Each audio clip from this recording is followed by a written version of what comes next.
Focus and also discipline. You know, however you're going to guard under 10 or under 5, whatever your rules are, you know, you got to play to those. And the worst thing you can do, I think, that's demoralizing from a defensive standpoint is to play good defense and then allow the other team to score or get a second opportunity or foul or something that's under 10 where you basically bail them out. What is better about Oklahoma than you've seen in the first matchup? Well, I think they're obviously playing really well. I mean, playing better, scoring easier. I think Osby and Clark have, shot the ball, been much more aggressive. Pledgers obviously can score.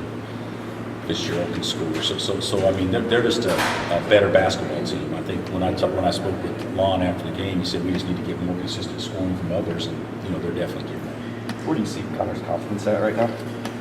Well, I hope he's confident. He hadn't made shots lately.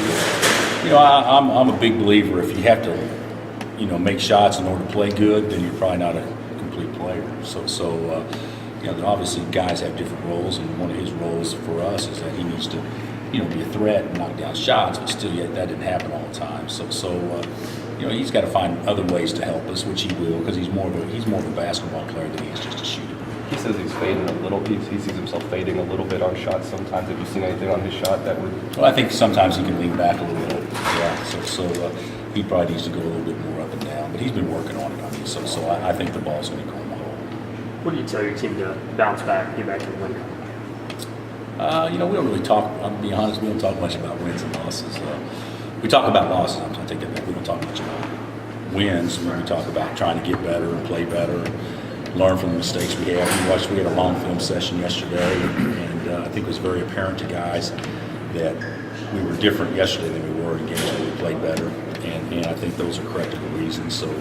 So I think we just need to be hungry. Is this team mature enough not to look ahead? I would think so. They don't have the most mature head coach, so maybe they're not the most mature group that follows, but. I certainly believe that the Iowa State team should mean more than obviously looking ahead to what will be a big game on Saturday. But the way to make it a big game on Saturday is to take care of business on Wednesday. The way you guys rebounded the other day, and the fact that Oklahoma's been a pretty good rebounding team, has that been a big emphasis for you this week? Well, you say that we practiced one time since the game, so but yes, it was in practice yesterday. It will be today.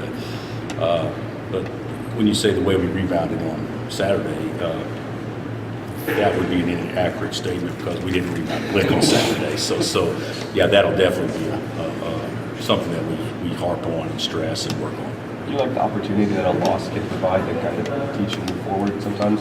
Well, I think you should learn a lot from winning too, but losses are okay as long as you learn from them and get better from it. I thought our Davidson loss probably helped us at least for a month. So we need the Iowa State loss to be a reminder of when we do things a certain way that we're pretty good, and when we don't, we're not near as good. And that's not taking anything away from Iowa State. They can beat just about anybody up there, but especially. But I do think that basketball is different than football. A loss in football can be totally demoralizing if it happens at the wrong time of year and that kind of stuff. And we're not that way at all. We still got 10 more games to play, and there's plenty of time to get right. And we want to be playing our best ball going into March, but certainly we need to learn from it so we have an opportunity to play better. With Thomas, you talked about on Saturday how he was kind of hesitating a little bit when he did it in deep. Mm-hmm. What do you say to him, or do you just kind of show him what he was doing maybe before when he was really doing? Well, to be honest with you, I think that there's nothing wrong. It's just that I just don't think he had one of his better games. But we're going to force feed it to him over the next week or two to get him where he knows that that's where his bread is buttered, and be confident about that. So that's not something you just turn around overnight, but certainly balancing in traffic and those sorts of things when you should just rely on your go-to move to score, I think is something that he can certainly get better at and will get better at. He just didn't have a great game. So mostly self-inflicted though? I mean, What, our team? no, Thomas. I mean, those are things that he's doing as opposed to what other teams are doing to him. Or Well, I thought he caught it in tight a lot the other day. Now teams can, I've said this all along, you can take a big guy out a lot easier than take a guard out. If you want to trap the post, if you want to sacrifice perimeter shooting, if you want to do some things, you can take a big guy out. And then, force him to score other ways, off of broken plays or off of rebounds or whatever. You can also take a big guy out as when the ball's shot, two guys run to block him out. And, that leaves another guy free to run to the rim, but he may be a guy getting back or whatever. So there's ways you can do that. But I think in this particular situation, he caught the ball where he needed to catch it, where he wanted to catch it.